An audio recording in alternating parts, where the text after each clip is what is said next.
श्रीशेषशैलसुनिकेतन दिव्यमूर्ते नारायणाच्युत हरे नलिनायताक्ष लीलाकटाक्ष परिरक्षित सर्वलोक श्रीवेङ्कटेश मम देहि करावलम्बम्।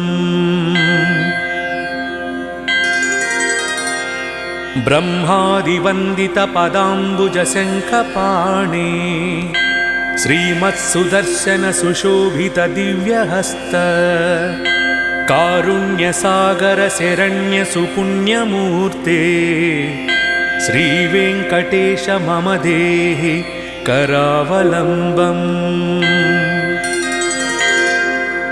वेदान्त वेद्य भवसागर कर्णधार श्रीपद्मनाभ कमलार्चित पादपद्म लोकैकपावन परात्पर पापहारिन् श्रीवेङ्कटेश मम देहि करावलम्बम्। लक्ष्मीपते निगमलक्ष्य निजस्वरूप कामादिदोष परिहारक बोधदायिन् दैत्यादिमर्दन जनार्दन वासुदेव श्रीवेङ्कटेश मम देहि करावलम्बम्। तापत्रयं हर विभोरभसामुरारे संरक्ष मां करुणया सरसीरुहाक्ष मच्चिष्यमित्यनुदिनं परिरक्ष विष्णो श्रीवेङ्कटेश मम देहि करावलम्बम्। श्रीजातरूप नवरत्नलसत्किरीट कस्तूरिकातिलकशोभिललाटदेश राकेन्दुबिम्बवदनाम्बुजवारिजाक्ष श्रीवेङ्कटेश मम देहि करावलम्बम्।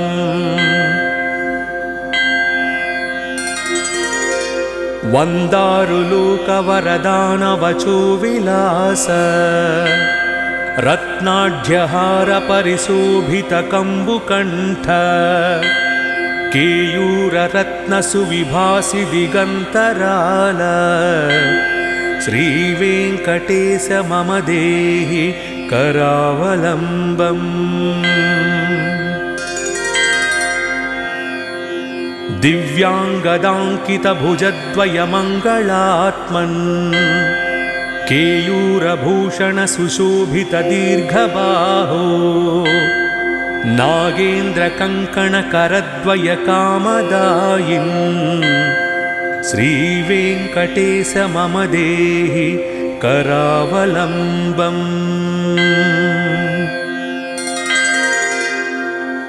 स्वामिन् जगद्धरणवारिधि मध्यमग्न मामुद्धारय कृपया करुणापयोधे लक्ष्मींश्च देहि मम धर्म समृद्धिहेतुं श्रीवेङ्कटेश मम देहि करावलम्बम्।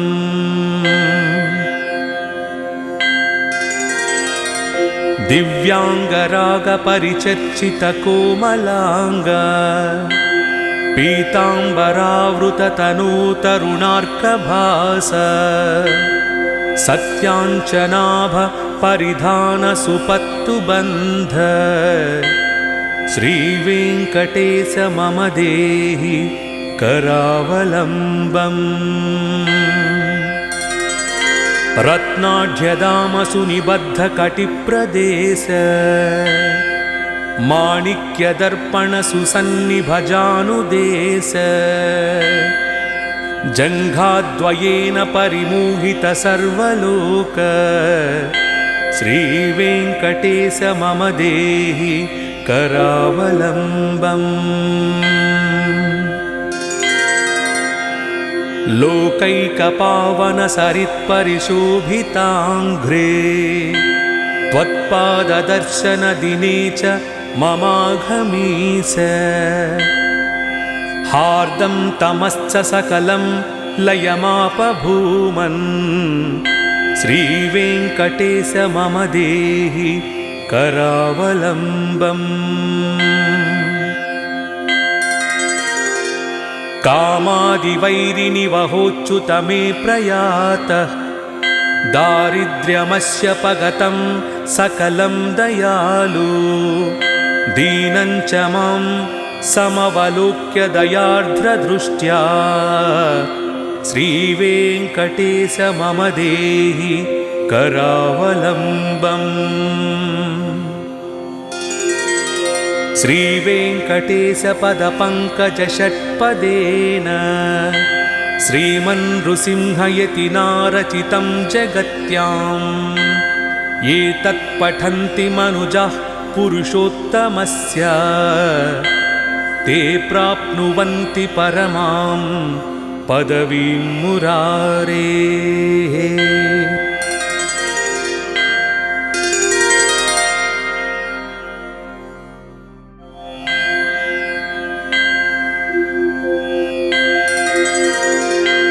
श्रीशेषशैलसुनिकेतन दिव्यमूर्ते नारायणाच्युत हरे नलिनायताक्ष लीलाकटाक्ष परिरक्षित सर्वलोक श्रीवेङ्कटेश मम देहि करावलम्बम्।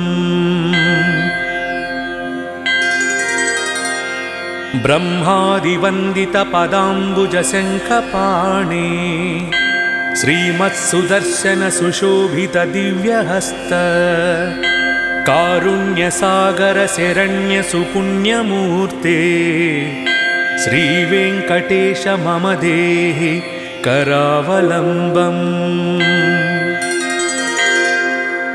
वेदान्तवेद्य भवसागर कर्णधार श्रीपद्मनाभकमलार्चितपादपद्म लोकैकपावनपरात्परपापहारिन् श्रीवेङ्कटेश मम देहि करावलम्बम्। लक्ष्मीपते निगमलक्ष्य निजस्वरूप कामादिदोषपरिहारक बोधदायिन् दैत्यादिमर्दन जनार्दन वासुदेव श्रीवेङ्कटेश मम देहि करावलम्बम्। तापत्रयं हर विभोरभसामुरारे संरक्ष मां करुणया सरसीरुहाक्ष मच्चिष्यमित्यनुदिनं परिरक्ष विष्णो श्रीवेङ्कटेश मम देहि करावलम्बम्। श्रीजातरूपनवरत्नलसत्किरीट कस्तूरिकातिलकशोभिललाटदेश राकेन्दुबिम्बवदनाम्बुजवारिजाक्ष श्रीवेङ्कटेश मम देहि करावलम्बम्।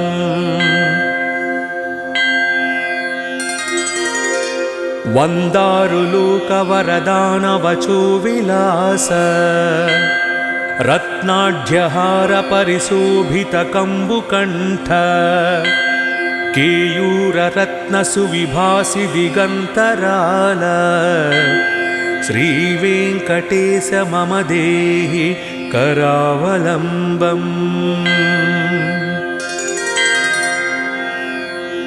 दिव्याङ्गदाङ्कितभुजद्वयमङ्गलात्मन् केयूरभूषणसुशोभितदीर्घबाहो नागेन्द्रकङ्कणकरद्वयकामदायिन् श्रीवेङ्कटेश मम देहि करावलम्बम्।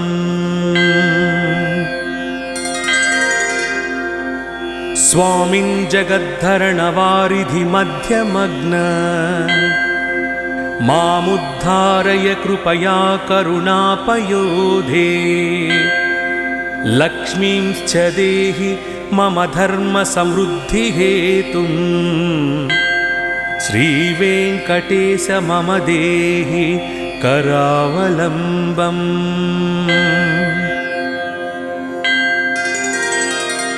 दिव्याङ्गरागपरिचर्चितकोमलाङ्ग पीताम्बरावृततनूतरुणार्कभास सत्याञ्चनाभ परिधानसुपत्तुबन्ध श्रीवेङ्कटेश मम देहि करावलम्बम्।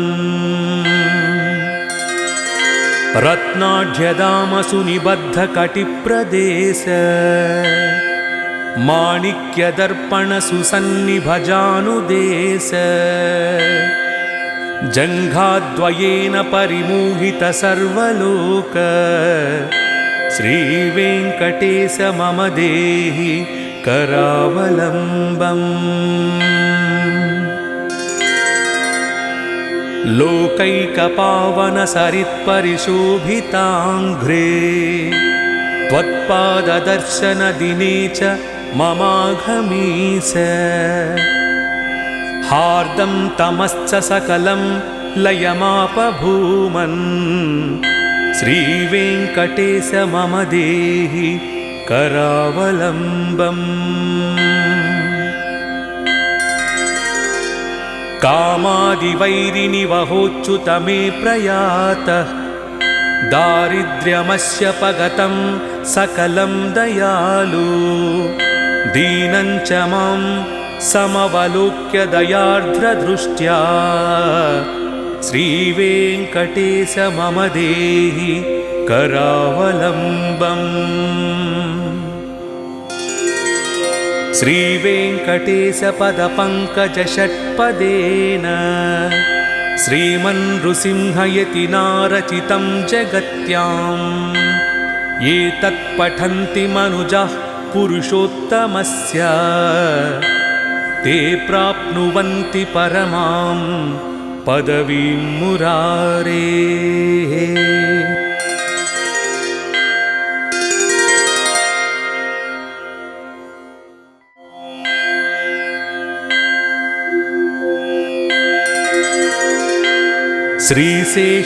श्रीशेषशैलसुनिकेतन दिव्यमूर्ते नारायणाच्युत हरे नलिनायताक्ष लीलाकटाक्ष परिरक्षित सर्वलोक श्रीवेङ्कटेश मम देहि करावलम्बम्।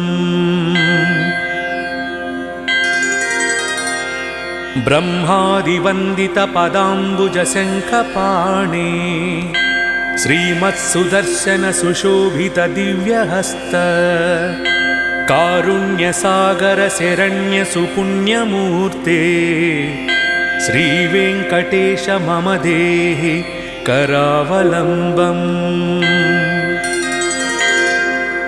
वेदान्तवेद्य भवसागरकर्णधार श्रीपद्मनाभकमलार्चितपादपद्म लोकैकपावनपरात्परपापहारिन् श्रीवेङ्कटेश मम देहि करावलम्बम्।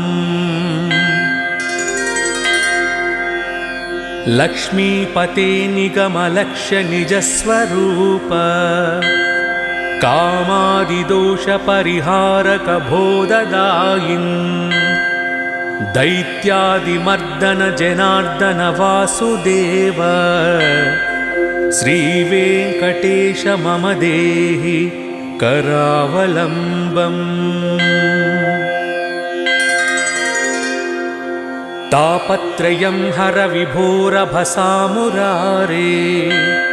संरक्ष मां करुणया सरसीरुहाक्ष मच्चिष्यमित्यनुदिनं परिरक्ष विष्णो श्रीवेङ्कटेश मम देहि करावलम्बम्। श्रीजातरूपनवरत्नलसत्किरीट कस्तूरिकातिलकशोभिललाटदेश राकेन्दुबिम्बवदनाम्बुजवारिजाक्ष श्रीवेङ्कटेश मम देहि करावलम्बम्।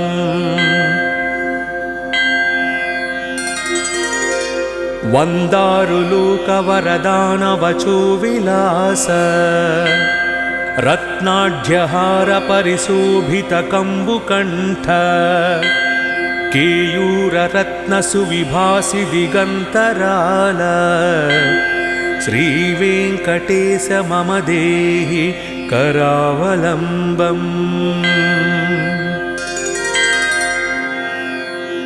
दिव्याङ्गदाङ्कितभुजद्वयमङ्गलात्मन् केयूरभूषणसुशोभितदीर्घबाहो नागेन्द्रकङ्कणकरद्वयकामदायिन् श्रीवेङ्कटेश मम देहि करावलम्बम्।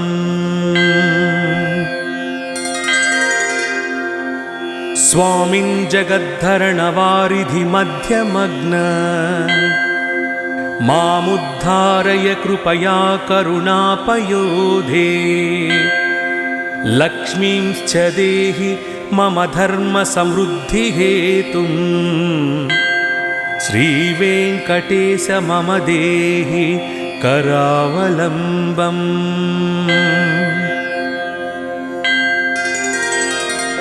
दिव्याङ्गरागपरिचर्चितकोमलाङ्ग पीताम्बरावृततनूतरुणार्कभास सत्याञ्चनाभ परिधानसुपत्तुबन्ध श्रीवेङ्कटेश मम देहि करावलम्बम्।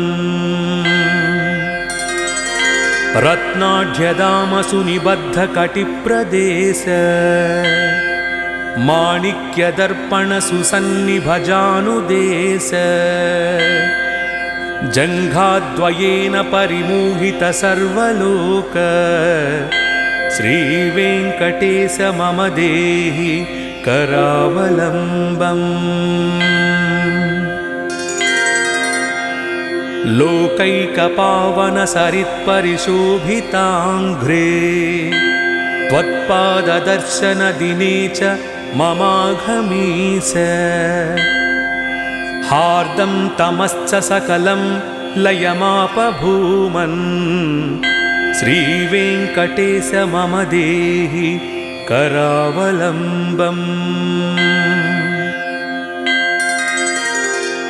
कामादिवैरिनिवहोच्युत मे प्रयातः दारिद्र्यमस्य पगतं सकलं दयालु दीनं च मां समवलोक्य दयार्द्रदृष्ट्या श्रीवेङ्कटेश मम देहि करावलम्बम्। श्रीवेङ्कटेश पदपङ्कजषट्पदेन श्रीमन्नृसिंहयतिनारचितं जगत्याम् एतत्पठन्ति मनुजाः पुरुषोत्तमस्य ते प्राप्नुवन्ति परमां पदवीं मुरारेः।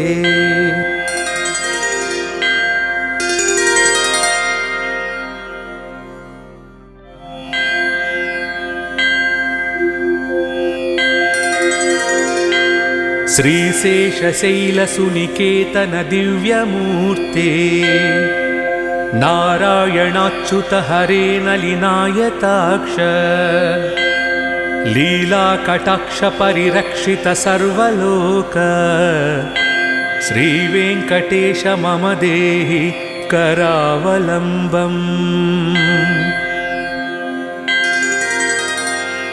ब्रह्मादिवन्दितपदाम्बुजशङ्खपाणि श्रीमत्सुदर्शनसुशोभितदिव्यहस्त कारुण्यसागरशरण्यसुपुण्यमूर्ते श्रीवेङ्कटेश मम देहि करावलम्बम्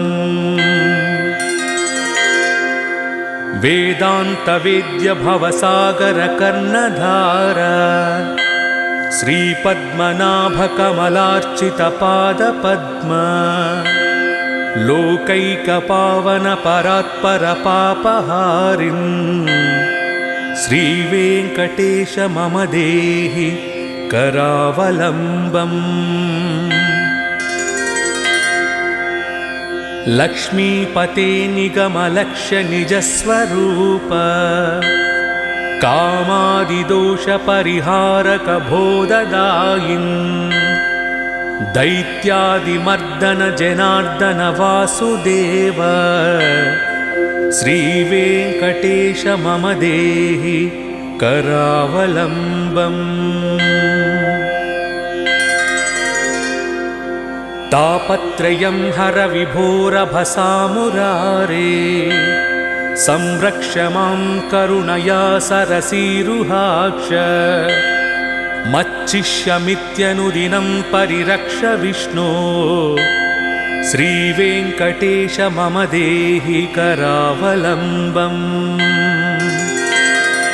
श्रीजातरूपनवरत्नलसत्किरीट कस्तूरिकातिलकशोभिललाटदेश राकेन्दुबिम्बवदनाम्बुजवारिजाक्ष श्रीवेङ्कटेश मम देहि करावलम्बम्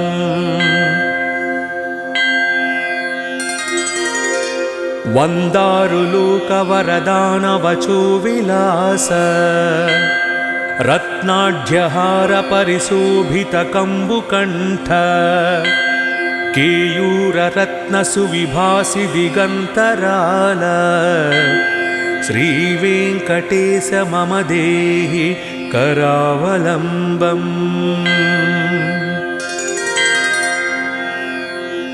दिव्याङ्गदाङ्कितभुजद्वयमङ्गलात्मन् केयूरभूषणसुशोभितदीर्घबाहो नागेन्द्रकङ्कणकरद्वयकामदायिन् श्रीवेङ्कटेश मम देहि करावलम्बम्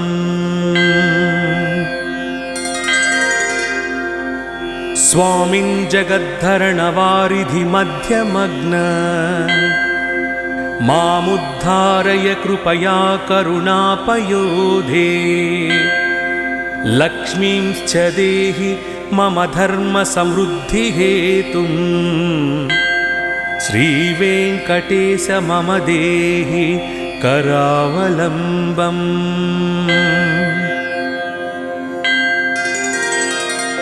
दिव्याङ्गरागपरिचर्चितकोमलाङ्ग पीताम्बरावृततनूतरुणार्कभास सत्याञ्चनाभ परिधानसुपत्तुबन्ध श्रीवेङ्कटेश मम देहि करावलम्बम्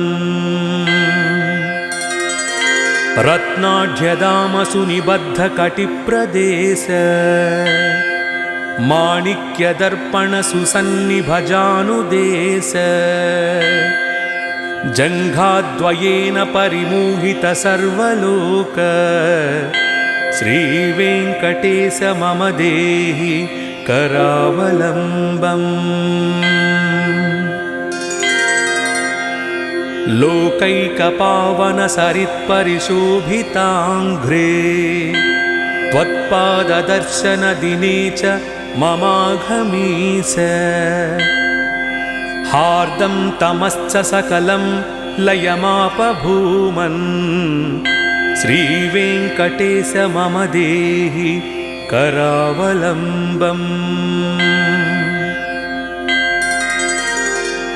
कामादिवैरिनिवहोच्युत मे प्रयातः दारिद्र्यमस्य पगतं सकलं दयालु दीनं च मां समवलोक्य दयार्द्रदृष्ट्या श्रीवेङ्कटेश मम देहि करावलम्बम्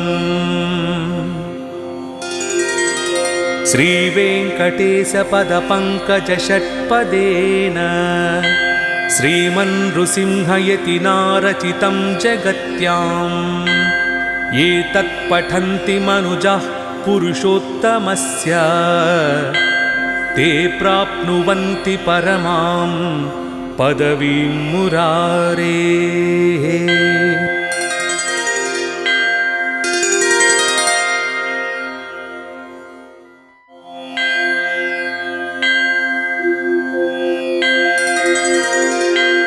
श्रीशेषशैलसुनिकेतन दिव्यमूर्ते नारायणाच्युत हरे नलिनायताक्ष लीलाकटाक्ष परिरक्षित सर्वलोक श्रीवेङ्कटेश मम देहि करावलम्बम्।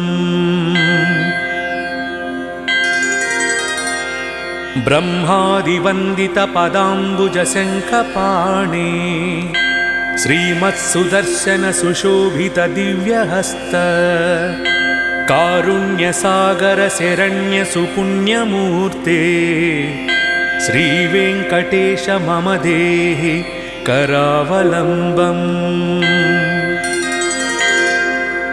वेदान्तवेद्य भवसागर कर्णधार श्रीपद्मनाभकमलार्चितपादपद्म लोकैकपावन परात्परपापहारिन् श्रीवेङ्कटेश मम देहि करावलम्बम्।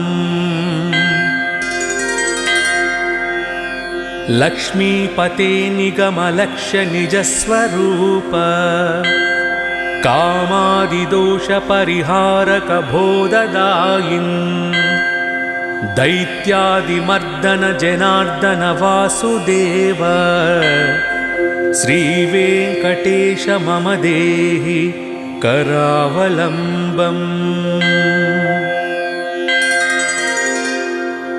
तापत्रयं हर विभोरभसामुरारे संरक्ष मां करुणया सरसीरुहाक्ष मच्चिष्यमित्यनुदिनं परिरक्ष विष्णो श्रीवेङ्कटेश मम देहि करावलम्बम्। श्रीजातरूप नवरत्नलसत्किरीट कस्तूरिकातिलकशोभिललाटदेश राकेन्दुबिम्बवदनाम्बुजवारिजाक्ष श्रीवेङ्कटेश मम देहि करावलम्बम्।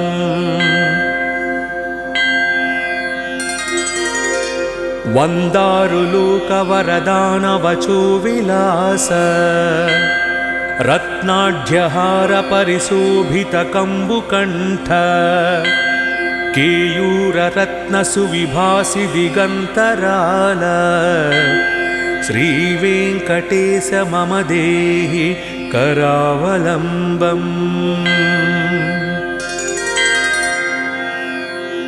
दिव्याङ्गदाङ्कितभुजद्वयमङ्गलात्मन् केयूरभूषण सुशोभित दीर्घबाहो नागेन्द्रकङ्कणकरद्वय कामदायिन् श्रीवेङ्कटेश मम देहि करावलम्बम्।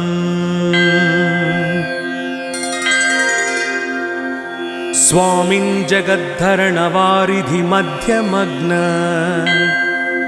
मामुद्धारय कृपया करुणापयोधे लक्ष्मींश्च देहि मम धर्मसमृद्धिहेतुं श्रीवेङ्कटेश मम देहि करावलम्बम्।